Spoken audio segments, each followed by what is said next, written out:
Would you be kind enough to walk me and my viewers and listeners through your rationale for the moral justification for Israel, the political justification as well? And I'm going to do what I can to my limited ability, let's say, to push back. I've heard the arguments of often young people who are more prone to give credence and sympathy, say, to the Palestinian viewpoint. And I'd like to rectify my ignorance and maybe help my viewers and listeners do the same thing. So would it be useful to start with Herzl?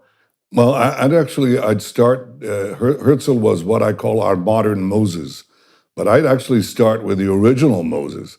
The Jewish people have lived in the land of Israel, what is now the state of Israel, have lived here and have been attached to this place for about 3,500 years. 3.5 millennia. Now, for the first 2 millennia, roughly, of that time, we were living in what is described in a text commonly known as the Bible. So the Bible describes how the Jewish people lived on this land, were attached to this land, fought off conquerors, sometimes were conquered, but stayed on their land. And that continued for a very long time until roughly the 7th century, actually, after the birth of Christ, okay? For roughly 2,000 years. We were conquered by the Romans, we were conquered by the Byzantines. They did a lot of bad things to us, but they didn't really exile us, contrary to what people think, okay? The loss of our land actually occurred when the Arab conquest took place in the 7th century. The Arabs burst out from Arabia, and they did something that no other conqueror, not the Romans, not the Byzantines, not the Greeks before them, not Alexander the Great, nobody did before. They actually started taking over the land of the Jewish farmer. They brought in military colonies that took over the land. And gradually, over the next 2 centuries, the Jews became a minority in our land. So it is under the Arab conquest that the Jews lost their homeland.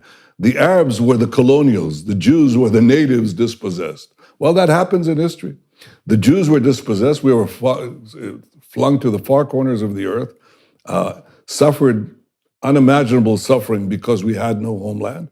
But we didn't disappear, and we never gave up the dream of coming back to our ancestral homeland. So generation after generation, the Jews could be in Warsaw, they could be in Yemen, they could be in China.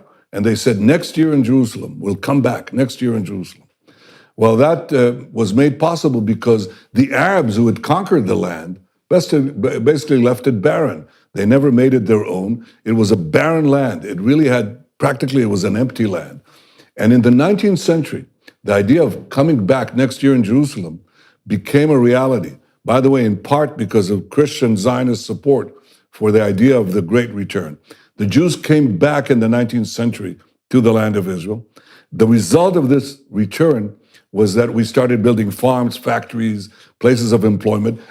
Arabs from nearby countries started immigrating, and they called themselves Palestinians. They reconstructed history and said, we've been here for centuries. No, they haven't. They weren't there at all, and they didn't have a national consciousness. We came back, made it our land, and we said, okay, we now will live together. We decided to establish a state in 1948, that's 75 years ago, and we said everybody can live here. The Arabs said there can't be a Jewish state. You have no right to be here. It's our land. It's not your land. It's been our land for 3,500 years. If you took over somebody's apartment, knocked them out, dispossessed them, and they never gave up the claim, they said it's our claim, and you left this barren dump, okay? And the families, the progeny of the people you kicked out, came back, rebuilt the house. You cannot come back and tell them, you don't belong here, we're gonna kick you out, especially since you're latecomers who've come to live in part of the house, which is what the so-called Palestinians are, okay? We say to them, you can live here, we can live here, but it's our land, it's our state. And the reason this conflict continues is because the Palestinians, who represent the colonial powers, the Arab conquest of the Middle East and beyond, they're saying, you have no right for a Jewish state. Well, we do. If any people has any right to a state, if any people never gave up their dreams of returning to their ancestral home, if any people rebuilt their home from nothing, from barren, wasted land, it's the Jewish people. To tell them, you have suffered more than anyone else. You have never lost your dream of coming back and rebuilding your national life in your ancestral homeland. You have no right to be there. But the Arabs who are trying to destroy you, they have that right. That is a complete perversion of history and also a complete perversion of justice. The Jews belong to this land. This land belongs to the Jews. The Palestinians are free to live here next to us, among us, but they're not free to demand the dissolution of the Jewish state. That is not justice. That is injustice. That's the shortest lecture I can give you about Jewish history. You smart, you loyal, you're grateful. I appreciate that.